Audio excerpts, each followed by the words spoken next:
Hey everybody! As you may know, we are a part of Kids Listen. It has been a very important organization for this show and for all of the contacts and all of the friends that we have in the kids podcasting world. It is a really, really great organization. It's a nonprofit made up of creators who make and advocate for high quality audio content for kids, which probably matters to you if you're listening to this. And right now, Kids Listen is interested in learning from you. So please take a few moments, adults, to fill out a Kids Listen survey. It doesn't take long at all. And you'll be helping us to continue the best podcasts for your family's entertainment and education. We've done it twice. This third one is going to be the biggest and the best. And each time we've really made an impact in the podcasting landscape and sold the idea of kids podcasts to so many people. So please help. There's a link in the show notes, and also you just go to kidslisten.org and you will find it at the top of the page. Thank you very much. Welcome to The Past and the Curious. My name is Mick Sullivan, and this is the show that I create for you. This is an episode of the Underwear Chronicles, which is a chapter from a book that will be coming out very soon called I See Lincoln's Underpants. But I'm packaging them as podcasts for you in the meantime, because that's how much I care about you, you know? Glad you're out there. So whose underwear are we talking about today? I'm sure you're wondering. Well, the answer is Buzz Aldrin. So we're not talking about any underwear. We are talking about space age undies. Oh man, so much science, so much technology went into these undies, and they still didn't do the job that they were supposed to do, unfortunately. A little bit more about that in the show. In the meantime, I hope you enjoy and stay tuned, because there's great news about the book coming around the bend. It is in layout now, and doing everything we can to get it into your hands as fast as possible.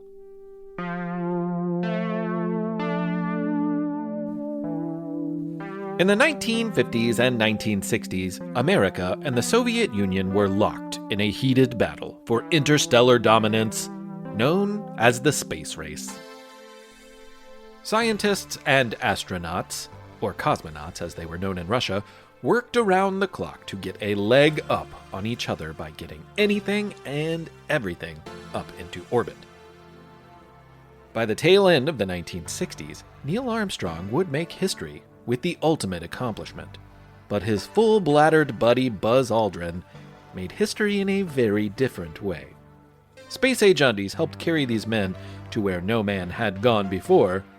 Once there, Buzz really went where no man had gone before, if you know what I mean. Before Aldrin's universal urination, the space race was pretty lopsided. The Soviets were always getting their leg up higher and higher with a constant string of successes and firsts. In 1957, the Soviet Union launched Sputnik, the first satellite. They quickly followed the success of Sputnik by sending the first dog, Laika, to space. America was still struggling to get a satellite of their own into orbit by the time the Russian cosmonaut Yuri Gagarin floated by from outer space. Being the first human to gaze upon Earth from a perch in the cosmos was a clear win, and the cosmonaut certainly had a chance to stick out his tongue as he floated past the American continent on his single pass around the planet. If he had, it would have been another first, a flyby mocking from space. Now, there's no proof that Yuri's tongue taunt actually happened, but if the race was a contest of each nation's outer space successes, it's safe to say America was getting whipped harder than butter in a churn. President John Fitzgerald Kennedy wasn't ready to let the Soviet Union spread the United States space program on toast and eat it for breakfast. He made a bold prediction. America would skip right to the biggest, hardest, most seemingly impossible goal.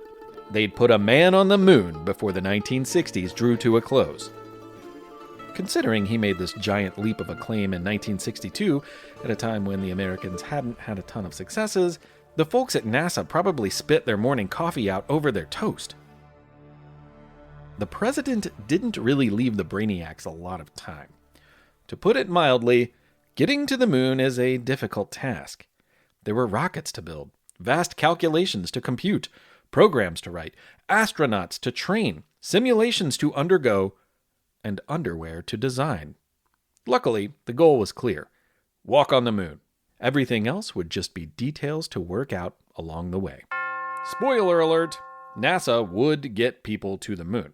But President Kennedy would not live to witness the interstellar success. His assassination in 1963 left him 6 years short of seeing the dream come true. But even in his wildest dreams, he probably never imagined another first that they would accomplish. If he had, he might have rephrased his prediction from, "We will put a man on the moon," to something more like, "We will put a man on the moon and he will be the first to pee there." Buzz Aldrin was no stranger to flying, or peeing for that matter. His dad flew planes during World War I and taught aviation for the United States Army. So when Buzz joined the Air Force in 1947, he was practically joining the family business. He stood out amongst his fellow students, soldiers and pilots, with his aerodynamic understanding and airborne abilities. He was also really smart and great under pressure.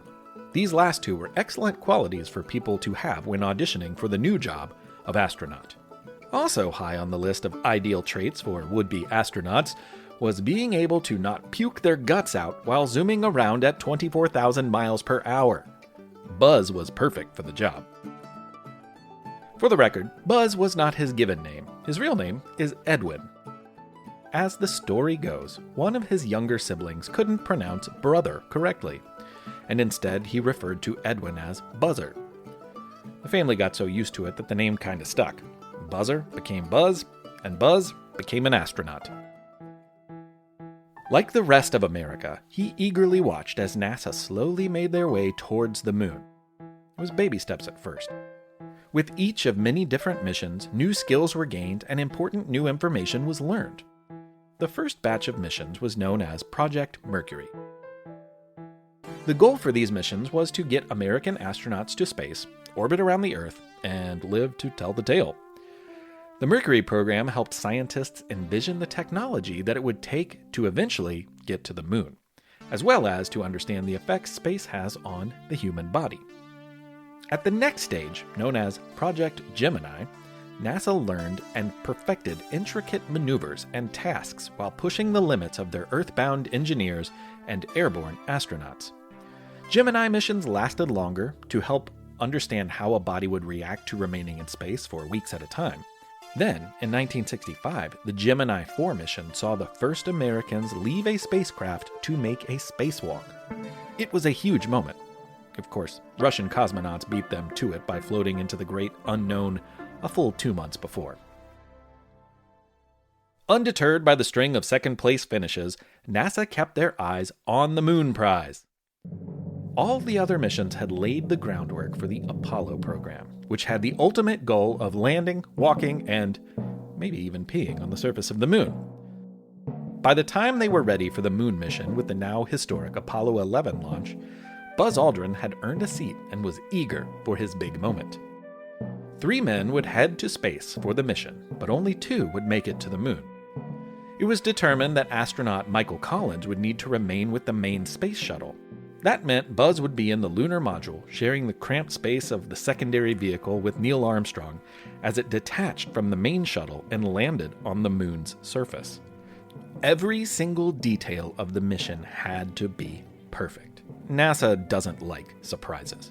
A surprise in space means a dead person in space, and a dead person in space means a mummy in space.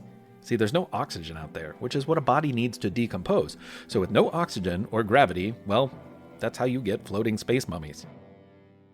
Buzz and Neil were hoping to stay very much alive and non-mummified.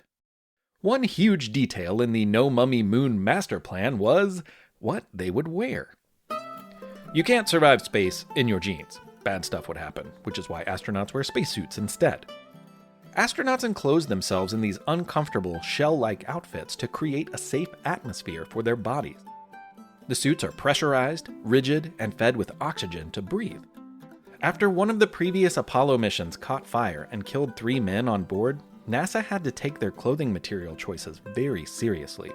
Scientific advancements didn't just extend to rockets and radars.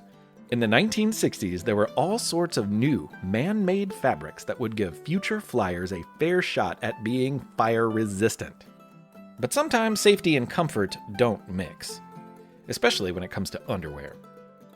Amazing new space-age fabrics were used for nearly everything, but the spacemen got grumpy when they found the new materials pressed against their sensitive space bottoms. Nothing at the time felt as good and allowed the body to breathe and perspire as well as good old-fashioned, but flammable, cotton. So despite it being a potential fire hazard, Buzz and the guys wore cotton underwear. They wore those cotton undies all the time. In fact, they wore them so often that the underwear coveralls were officially called the CWG, or Constant Wear Garment. It took the men 76 hours to make the 240,000-mile journey to the moon. While they sped their way to their lunar destination, the three men didn't have much to do other than hang out in the same underwear that they had shimmied into back on launch day. There was no way to freshen up their wardrobe.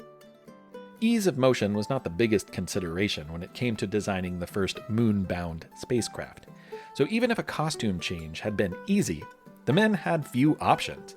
Every ounce of weight mattered, so they didn't bring much else to wear. Obviously, there was no washing machine aboard either. To say the least, the Apollo astronauts had to get very, very comfortable with each other and their CWGs. When Neil and Buzz left their pal Michael Collins in the space shuttle to land the even more cramped and less cozy lunar module on the moon's surface, they would finally be able to switch out of their 3-day-old undies for more technologically advanced underwear. Meanwhile, through another leap of incredible science, millions of TVs back on Earth tuned in for the once-in-a-lifetime broadcast of the big event. When the lunar module landed, the twosome inside had a choice. Take a nap, because they hadn't slept much in the last 24 hours, or go for a moonwalk.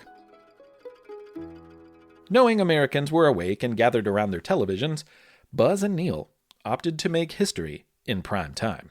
While Americans were watching back on Earth and waiting for the dramatic moment to unfold, there was a painfully slow, choreographed dance of dress-up going on inside that no one could see. Hidden inside the lunar lander, the men spent an anticlimactic 3 hours getting dressed in their special gear and revolutionary moon suits. Despite the cramped quarters, the pair was comfortable enough with each other to finally take off their CWGs and change into a different kind of underwear. Liquid-cooled long johns. These weren't too different from long underwear we wear down on Earth, but the space versions had some additions to keep the body temperature low while they were working in heavy suits and an extreme environment. Small tubes were sewn into the fabric, connecting key points all over the body. And inside these tubes, water was constantly cycled around the underwear. The water worked as a conductor to help keep body temperatures cool by absorbing body heat. As the water passed through the special device in the suit, it was re-cooled before heading back out through the tubes to do it all again. This wasn't the only kind of tube in the suit, though. There was also a pee tube. Stop and think about it for a second. Whatever your mind conjures up is probably pretty close to the actual thing. It was a practical solution to a real problem. Where does the pee go when nature calls? Thanks to this device, when an astronaut let loose, the pee would travel through the tube into a collection bag. The bag would be removed and simply left in space. Just as before, every ounce of weight was going to count for the return journey. Besides, no one wanted it back on Earth. It was a great design, but unfortunately, Buzz encountered a problem. The landing of the lunar module had gone smoothly, but there were unforeseen complications with the ladder that they lowered to the desolate moonscape. Earthbound viewers might not have noticed, but on his descent, Neil was surprised to discover that the last rung of the ladder was still 3 feet from the lunar surface. This was unexpected, but it didn't stop him. After a brief pause, he jumped down and soon spoke his famous words about small steps and giant leaps. Those first moments on the moon were an incredible culmination of decades of work, sacrifice, and science. President Kennedy would have been very proud. Not far behind, Buzz made his way down the ladder to make a little history of his own. Neil warned him that the last step was a doozy, but Buzz still stretched a bit too far as he put his foot down. eager to become only the second moonwalker. The stretch resulted in a small tear. Fortunately, the tear was inside the spacesuit and not out because, remember, that's how you get floating space mummies. Unfortunately, it was the urine containment bag that Buzz had torn.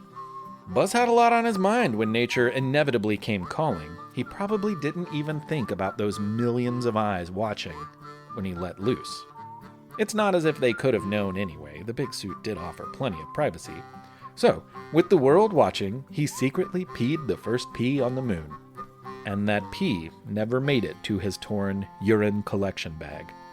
Instead, it wound up floating inside the leg of his spacesuit.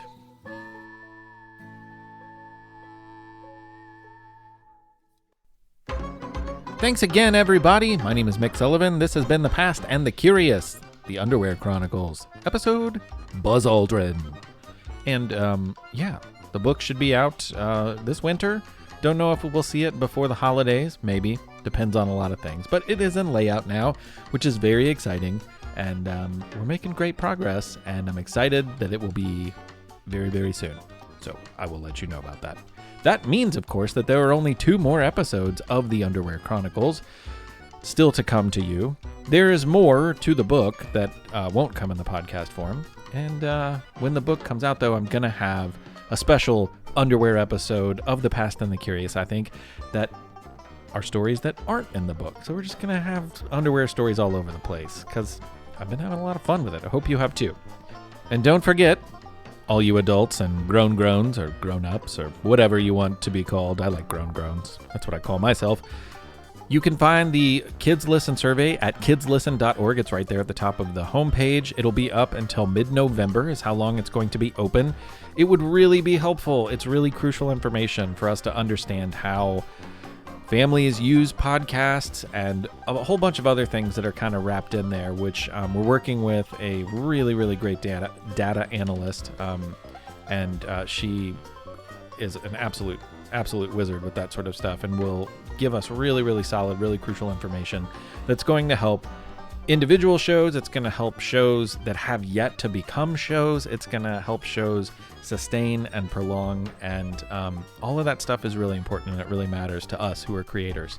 So if you have the time and you have the interest and you have something to say, or you just want to report how you use podcasts, then please, please, please find it.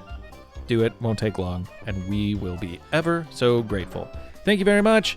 We'll talk to you very soon before Halloween. Adios.